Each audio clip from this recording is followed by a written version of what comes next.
Ang China po, mga kababayan, ito umaarte din ang China. Kesyo gusto yata nila sila pa yung magano, magwelga, no? Nag-aamok po ang China, mga kababayan, dahil po nilagdaan ng ating pangulo yung yung teritoryo na magsasabi at magpapaalala sa mga kapwa natin mangingisda. Hanggang dito lang kayo. Ito lang ang teritoryo natin. Ito lang ang karapatan natin. At ganun din sa China. Hanggang dyan lang kayo. Hindi kayo pwedeng pumasok dito. Ito ang teritoryo namin. Ayaw pumayag ng China. Lumalabag daw tayo sa kanilang karapatan, mga bossing. Alam nyo kung bakit kumapal ang mukha ng China, mga kababayan? Dahil nga po, doon sa nakaraang administrasyon. Hinayaan lang nila nung nakaraang administrasyon na maging sunod-sunuran tayo na dapat po tayo ang nagpapasunod sa kanila about sa West Philippine Sea dahil tayo yung nanalo sa UNCLOS.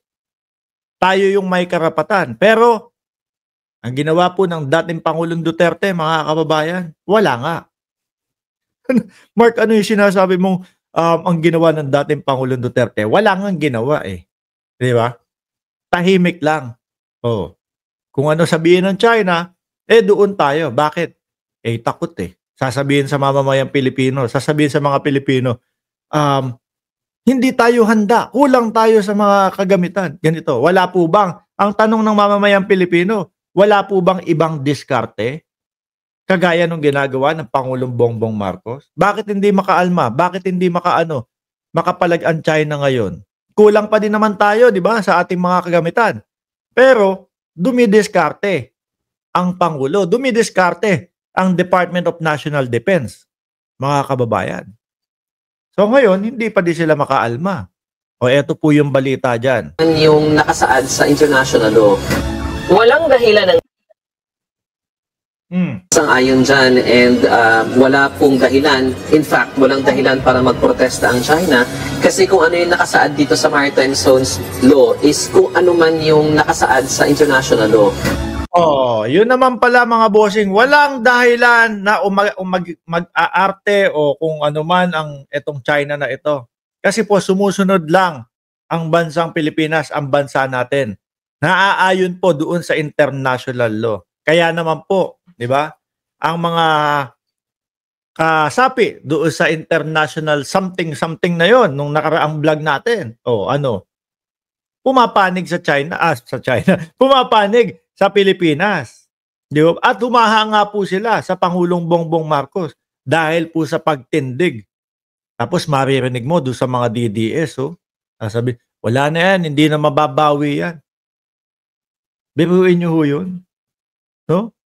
Ang tigas pa ng mukha nila na, wala na yan, hindi na mababawi yan. Tapos sabay-sabi, makabayan kami.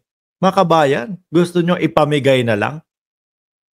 No? Makabayan? Sabi nila, pag ipinilit ni Bongbong Marcos na kunin niyang West Philippine Sea, naku, didigmain tayo ng China. Yan po yung mga makabayan. Ayaw nila. Natatakot po sila, mga boss, no? Pero meron na bang nangyari? Wala pa. Nakatahimik pa din ang China. Sabi ni Remedios Mejia, jet ski, lumubog na. Sabi ni Rolando de la Peña, ICC, dyan na. Uy, ingay mo. Itong si Rolando, ingay. Iiyak yung mga DDS dyan. Sabi ni Rose Francisco, new subscriber here. Salamat sa pagsuporta sa ating kasalukuyang gobyerno. Gano'n naman din po sa inyo. Salamat po, no? Sa walang sawang pagsuporta, no? At walang sawang paghanap ng mga katotohanan na nangyayari po sa ating bansa. Butit-buti, matatalino po kayo. Hindi po kayo basta-basta naniniwala doon sa mga fake news na kagaya nung si Kibuloy daw, nakalaya na, kagaya nung si Kibuloy daw, wala na daw kaso doon sa Amerika. Di ba, Tina B? Shoutout sa iyo. Walang dahilan ng China para tutulan ang bagong maritime law ng Pilipinas ayon sa National Security Council. Kasunod ito ng paglalabas ng pahayag kahapon ng Beijing ng pagtutol sa bagong batas ng Pilipinas. Biruin mo, no? Pati po yung bagong batas ng Pilipinas, gusto nilang pakialaman. Tumututol din ho sila. Sabi ni Ma'am Delia Rosario, magkakagulo daw. Sabi ng mga DDS, pag pinilit ni PBBM na kunin ang para sa Pilipinas. Sira mga tuktok niyan eh. Di ba Rex Tapel? Oh, shout out sa iyo. At Yuki Sawaki. Naglabas ang China ng kanilang sariling batas bilang baseline at base point ng territorial sea sa tabi ng tinatawag nilang Wangyang Dao o ang Scarborough Shoal na nasa exclusive economic zone ng Pilipinas. Naku po, malamang kasama na naman dito yung 9 dash line o 10 dash line. Susunod na mga panahon yan 11 dash line. Susunod 12 dash line. Susunod 15 dash line. Pasok na yung Pilipinas do sa kanilang dash line. Sasabihin, yung Pilipinas sa amin yan, no? Pag kasama kayo sa One China. Di ba? Ganyan. Tapos sasabihin naman ng mga dapat nga magpasakop na dahil dyan sa China sasabihin ng mga DDS no? Oh. Ayon kay Assistant Director General Jonathan Malaya ng National Security Council, hindi dapat mabahala ang Beijing. We are simply reaffirming our rights. We are simply codifying our rights. And sa tingin ko po, walang kailangan ikabahala ang People's Republic of China kasi wala naman tayong linalabag na kahit. Kasi ang China nagpapamukhang pabiktim lang po, no, mga kababayan. Kagaya nung mga DDS, iisa ang style nila. Kagaya nung mga dating Pangulong Duterte, isang style nila. Pabiktim. Sila yung nambubuli, sila yung mahilig manira. Tapos kapag yung may mga presko na sila, sila yung kawawa. Sila yung sinisiraan. Ganyan yung mga yan sila din yung binubuli ng Pilipinas. Para siguro makuha nila yung simpatya ng mga karatig bansa para sa kanila kumampi. Pero mga bossing, simula pa lang po nung pagkapanalo natin ng UNCLOS, madaming bansa na po ang nakasuporta sa atin. Sana nga tapos na to 2016 pa lang Kaso wala nga. Dahil lang daw, tubig lang daw. At yung papel yung papel ng UNCLOS na naipanalo natin, papel lang daw yun. Pampunas ng wet packs daw. Di ho ba? Ayun ako. Mabuti po talaga at buenas ang Pilipinas dahil po nagkaroon tayo ng presidente na titindig po, no? Na ipaglalaban yung mga ipinaglaban ng ating mga ninuno, mga boss, no? Na ngayon po, sino po ang nakikinabang? Tayo. No? Ibinuwis nila ang kanilang buhay nung panahon na sila ay lumalaban sa mga mananakop.